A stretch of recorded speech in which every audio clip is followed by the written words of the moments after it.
प्रणाम। करवा चौथ की ढेर सारी शुभकामनाएं सभी को। आज का पवित्र ये त्यौहार, पवित्र दिन सभी माताओं एवं बहनों और बहनों को, सभी भौजाइयों को, माता पिता तुम सभी को अयोध्या प्रभु श्री राम जी की नगरी से आप सभी को सादर प्रणाम देते राम। जय करवा भगवान की। देखिए, जैसा कि करवा चौथ का ये व्रत जो रखते हैं नारियाँ अपने मनसेधु, अपने पति और अपने पति की लंबी उम्र के लिए, और ये देखिए सब भगवान को चढ़ चुका, चल रहे हैं, बैठ गए हैं पूजा पर। प्राची जी कथा सुनाएंगी। वैसे मैं बात करूंगा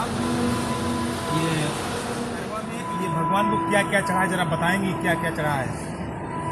देखिए बहुत कुछ चढ़ता है, बहुत। तो दोस्तों देख सकते हैं फूफा जी ये बैठे हैं।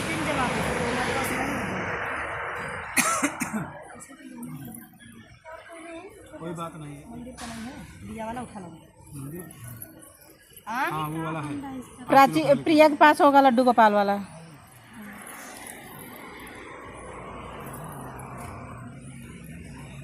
प्राची उस पर बना लो फेसबुक पे।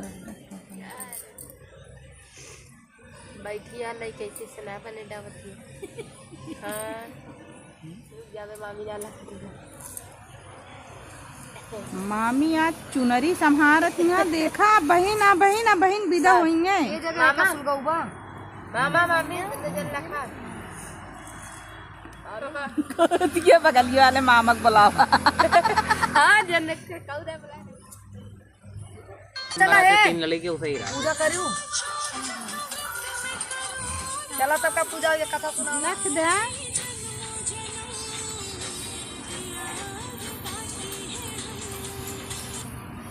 गानवा सुनाई जा तेज करा।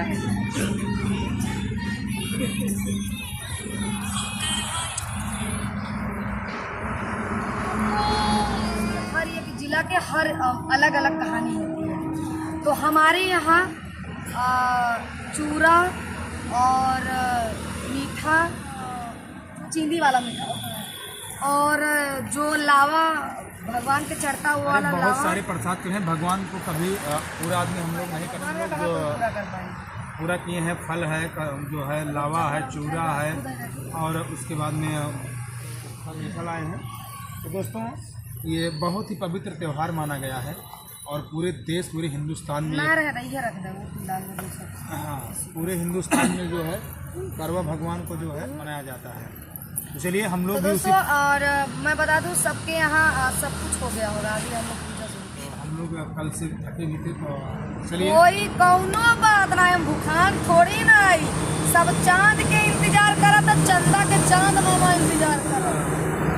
शुरू करने चल रहे हैं पूजा। सब भगवान को चढ़ गया है और भगवान से, करवा भगवान से विनती है कि अगर पूजा में कोई त्रुटि हो, चलिए अब कथा से प्रारंभ होगा। कथा के बाद हम देखेंगे, उसके बाद में चल अब गाना लगा के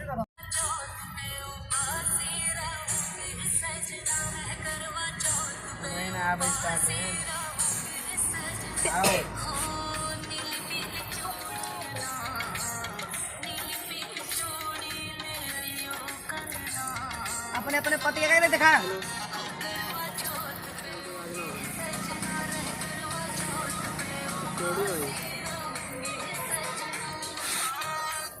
माना गया है। सामान्य मान्यता के अनुसार सुहागिनी इस व्रत को अपने सुहाग पति की दीर्घ आयु के लिए रखती है। कहा जाता है इसे पांडवों ने किया था। अच्छा। समय, यह व्रत कार्तिक कृष्ण पक्ष की चंद्रोदय चतुर्थी में किया जाता है। व्रतवती स्त्रियों के लिए यह बहुत ही श्रेष्ठ व्रत है। स्त्रियां इस व्रत को पति के दीर्घ जीवों होने के लिए करती हैं। इस दिन सुहागिन स्त्रियां दीवार पर करवा चौथ बनाती हैं, जिसे व्रत कहते हैं। इस करवा चौथ में पति के अनेक रूप बनाए जाते हैं। हाँ चला। करना चाहिए, पीली मिट्टी की गौरा बनाकर उसकी पूजा करनी चाहिए। यदि दीवार पर करवा चौथ बनाने में कोई असुविधा हो तो करवा चौथ का चित्र बनाया जा सकता है। आपकी सुविधा के लिए अपने पुस्तक के अंत में रखें। एक साहूकार था जिसके 7 बेटे और 1 बेटी थी। सातों भाई व बहन एक साथ बैठकर भोजन करते थे। एक दिन कार्तिक की चांद उगा और पीली चांद दिखाकर बहन से कहने लगी कि चल चांद आया है, अर्घ दे ले।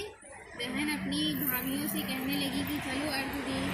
तो भाभियों तुम्हारा चांद तो रात को उगेगा। बहन ने जब अकेले ही अर्घ दे दिया और खाने लगी तो पहले ही ग्रास में बाल आ गया, कंकड़ आया और तीसरा ग्रास मुंह की ओर दिया तो उसकी ससुराल से संदेशा आया कि उसका पति इबादत करके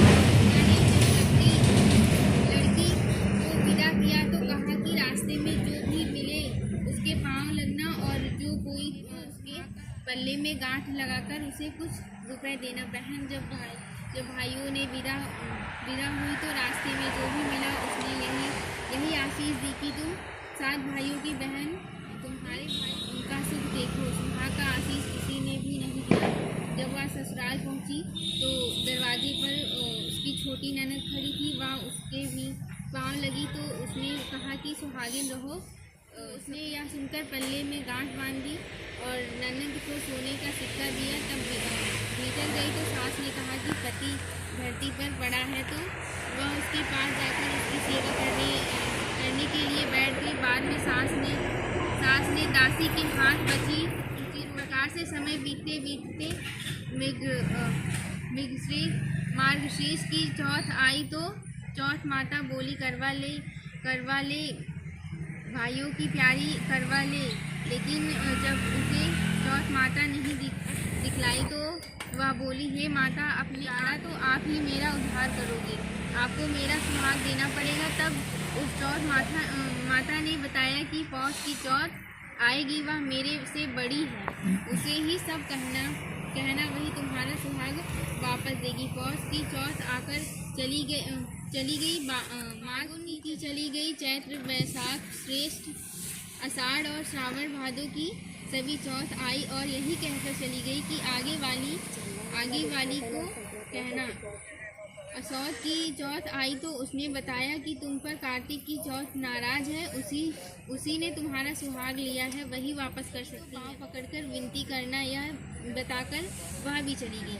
जब कार्तिक की चौथ आई तो वह गुस्से से बोली, भाइयों की प्यारी करवा ले, दिन में चांद उगानी करवा ले, व्रत खंडन करने वाली करवा ले, भूखी करवा ले। तो यह सुनकर वह चौथ माता को देखकर उनके पाँव पकड़कर गिड़गिड़ाने लगी। चौथ माता, मेरा सुहाग तुम्हारे हाथों में है, आप ही मुझे सुहागिन करें। तो माता बोली, पापिन हत्यारी, मेरे पाँव पकड़कर क्यों बैठ गई? तब वह बोली कि जो मुझसे भूल हुई उसे क्षमा कर दो, अब भूल नहीं करूँगी। तो चौथ माता ने प्रसन्न होकर आंखों से काजल में से मेहंदी और टीके में से रोली लेकर छोटी उंगली से उसके आदमी पर छींटा दिया तो वह उठकर बैठ गया और बोला कि आज मैं बहुत सोया। यह बोली, क्या सोए? मुझे तो बाहर महीने हुए, अब जाकर लौटाया।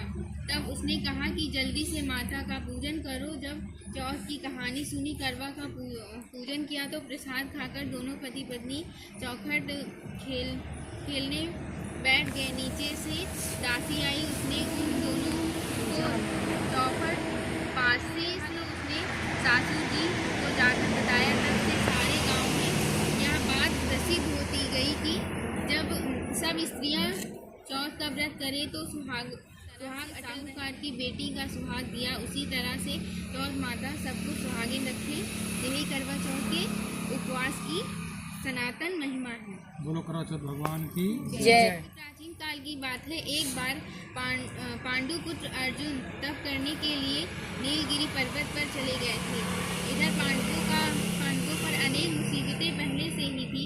इससे द्रौपदी ने शोक विहल हो कृष्ण की आराधना हुए और पूछा, कहो क्या कष्ट है तुम्हें?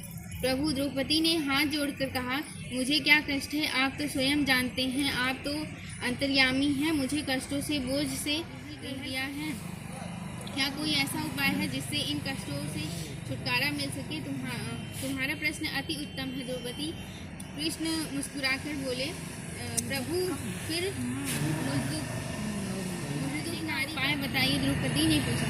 यही प्रश्न एक बार पार्वती जी ने शिव जी से कर दिया था।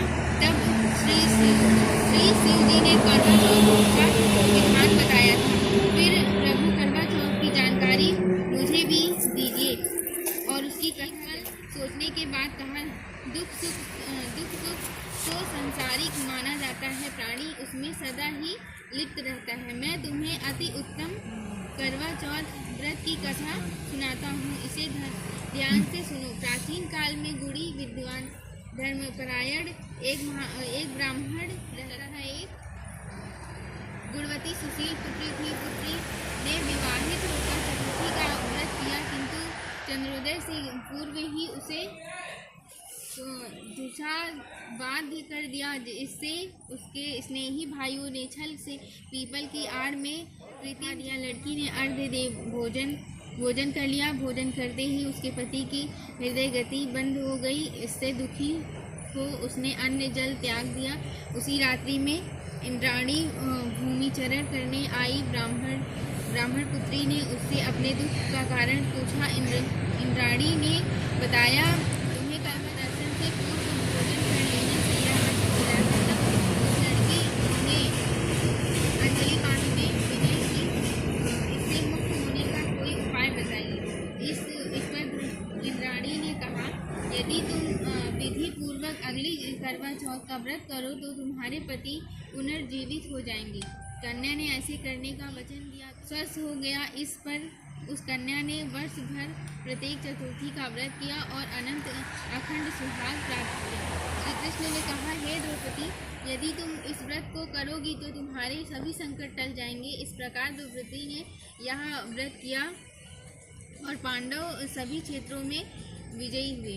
इस प्रकार सौभाग्य पुत्र धन धान्य की इच्छुक स्त्रियों को यह व्रत विधि पूर्वक करना चाहिए। इस व्रत में भगवान शंकर की आरती की जाती है।